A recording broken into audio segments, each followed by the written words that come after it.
This is a subject that I haven't seen much info on. Is it possible that there's a link between demonic entities and the negative parasitic beings that live in our bodies? There's some really intriguing connections that we think deserve to be explored. Many of you, even those who actually like this channel, will likely be dismissive of this information or label this as pseudoscience. The truly curious and ambitious, though, will undoubtedly see the value in the message and personal stories shared with this presentation. When we talk about demons, what are we talking about? Evil spiritual entities? Or are they just a figment of our imagination? Well, I would say they are very real, and not only are they spiritual beings, but they can manifest into this world in many ways, and one of those ways is through parasitic organisms. Let's start with, what are the common symptoms of demon possession? 1. They have the power to influence your mind and to fill it with destructive thoughts. 2. They can have an influence on the dream realm, manifesting as shadow beings during sleep paralysis. 3. Possession usually involves becoming sick and constantly tired. 4. Your spiritual powers and ambition begin to diminish. 5. Over-extreme sexual desires that can never be fulfilled. 6. Material and egotistical desires that end up driving the person possessed and mad. And that's just the start. I'm sure it could go on, but I want you to think about the connection between demons and the infestation of parasites in the body. Now, before I continue, I just want to say that I'm sure there are specific cases of demon possession that go into its own, like the foaming from the mouth, the deep evil voices, or speaking in tongue and whatnot, but that's not what I'm talking about. While it is possible that there could be some cases where that happens, it's mostly a Hollywood dramatization in order to separate demon possession from disease. What we're about to cover is really deep, but hang on and channel that inner light. There's no reason to be afraid. I'm basically implying that we are always possessed by multiple different demons to one degree or another. This is also connected to the other video that we've made on the Nephilim and Archons, but this has more to do with our modern lifestyles and what we digest, physically and mentally. Most humans are not aware of how many parasites they really have. I'll throw myself on that boat. For most of my life growing up, I thought that was something that only happened in third world countries. Boy, was I wrong. I think most Americans share this silly way of thinking, not knowing that almost all of our eating habits result in parasitic beings finding a home in the waste that fills our body. If you eat meat, let me just let you know you are filled with parasites. Not only are high protein diets extremely acidic, but the body doesn't know what to do with all this excess protein. And what ends up happening is our sewage system gets backed up. Also, most of us are completely enzyme deficient, and there's no way that our bodies can actually digest this meat. So you know what happens? It literally stays in your body and rots. If only you knew what your colon really looked like inside. Oh, but you're vegan. You think you're an exception? Think again. Most vegans consume an extreme amount of protein in order to compensate for not eating meat. Most of them cook all of their foods. Again, enzyme deficient, and top that with genetic deficiencies, we end up having issues removing toxins from our body. All of this cooked food is dead, and your body has no idea what to do with all this toxicity. The only way to protect itself is by forming mucus. This mucus is what's saving your body. But what tends to happen is this hardens and stays in our body for a very long time. That's the point I'm trying to drive home. If you eat 3 times a day, you're cooking your foods, and you're not taking extra measures to cleanse your body, then you are most likely infested with parasites, meat or no meat. Most of you are probably saying to yourself, or in the comment section, well, I feel fine, I'm doing great. Yeah, okay, that's what you think. Or is that what the parasites are thinking for you? I think most of us can't imagine the amount of energy that we could have if we remove these parasites from the body. It's not just that, most people don't even realize that their thoughts are not even their own. This also explains why it's so difficult to silence the mind. It's not really that crazy to think that if there is something inside of us that wanted to thrive, like a parasite, that they could influence their host to make decisions that create a more hospitable environment for their kind. These microbial organisms absolutely have the ability to steer the thoughts, emotions, and actions of their host. Sounds an awful lot like possession to me. When you get cravings for unhealthy foods, that isn't you. It's the parasites. Fast on juices for a week and you'll see what I'm talking about. You won't be able to think straight at first, just like a drug withdrawal. this is your first time hearing any of this, then I would take it slow. Research real people who've succeeded with fasting.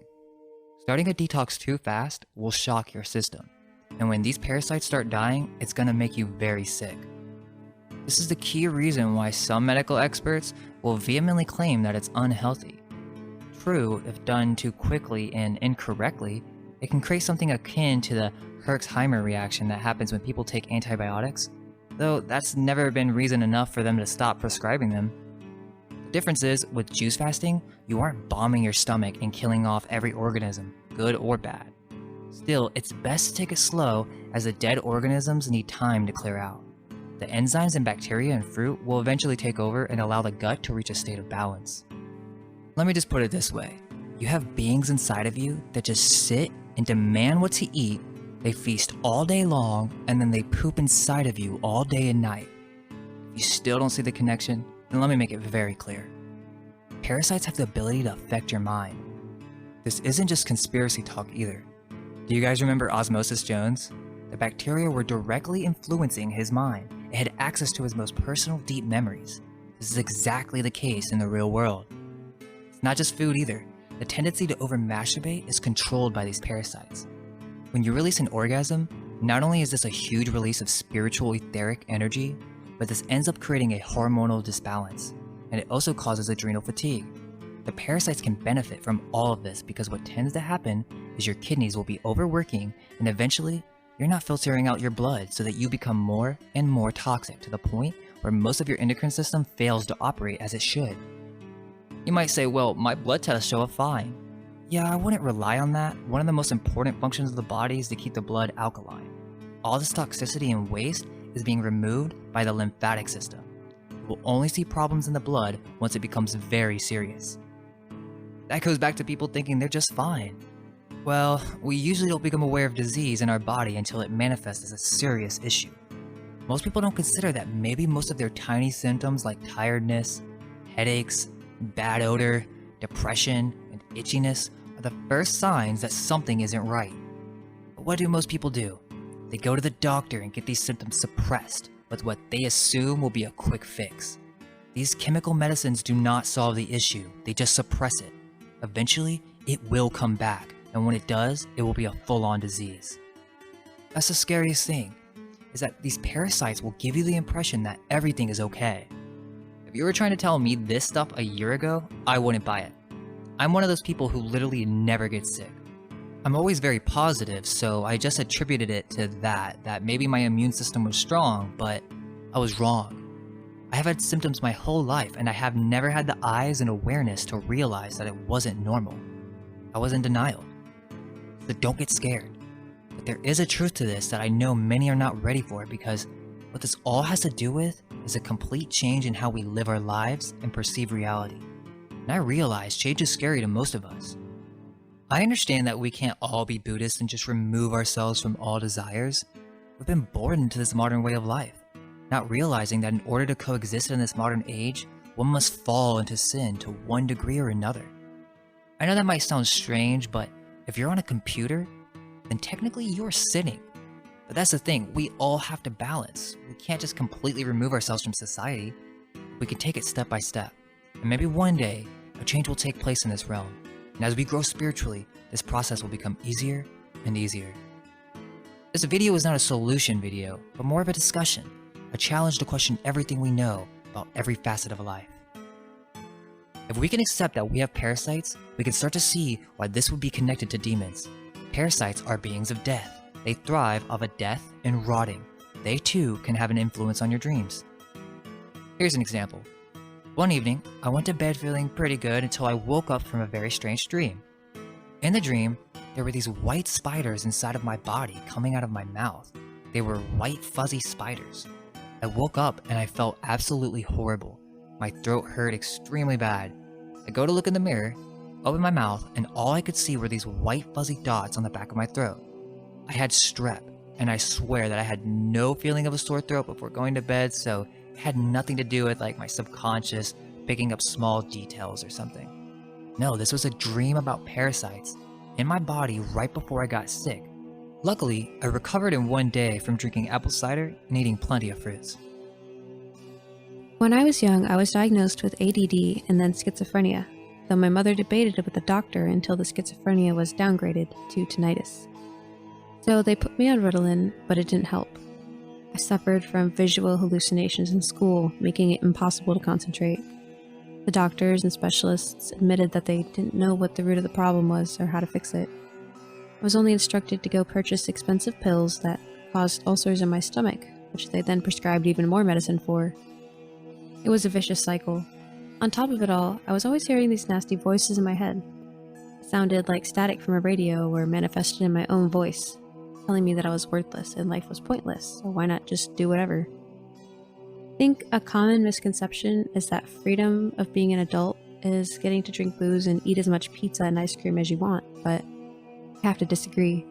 Those are drugs pushed on us as kids, and when we become adults, we think that we're choosing to eat those things, but all that's really happening is we're becoming slaves to our cravings. Much like a thrall is a slave to a demon. It's exactly like drug addiction. It's called the Food and Drug Administration for a reason. Why would food and drugs be lumped together if they didn't serve the same purpose? Alcohol is even called spirits. When someone has an addiction problem, they call it demons. It's also common knowledge that addiction is a disease. So if addiction is a disease, as well as a demon, then what makes any other disease not a form of demon? Typically, parasites are these long, worm-like things or fibrous beings that inhabit our guts, and they resemble antennae or fiber optics. Begs the question, if parasites can influence our thoughts, and they can influence our dreams, and they can influence our desires, then could it be possible that parasites are antennae for demonic entities to manifest in the body? Para, prefix. A prefix with many meanings, including alongside of, beside, near, resembling, beyond, apart from, and abnormal. Site, an area of ground in which a town, building, or monument is constructed. So if we imagine our bodies as temples, this word begins to make a lot of sense. Something that is inside your body that shouldn't be. Almost all religions attribute worms and parasites as being evil or the work of Satan. Is it influenza? Or is it the influence of demonic entities? The word influenza even sounds like influence, so what do people say when you sneeze? They bless you. Why would they do that? The average answer, of course, is that people in the olden days were just dumb Christian zealots who attributed everything to Jesus and blessings, because the general idea is that they were stupider in the past. However, I expect that the perpetuation of that idea is to cause confusion and mistrust in all things spiritual. Even schizophrenia, where many people see and hear evil voices from all around, could be caused by disharmony of the body and an infestation of parasites. From Science Daily, quote, "Recent studies have found evidence of worrisome impacts, including an association with schizophrenia because of the parasite T. gondii. It's found in the brain as well in the muscles. In addition, field and laboratory studies in mice, rats, and people have shown that infection with T. gondii triggers change in behavior and personality." Here's a study that goes over this same exact thing. A growing body of evidence suggests a correlation between schizophrenia and exposure to infectious agents.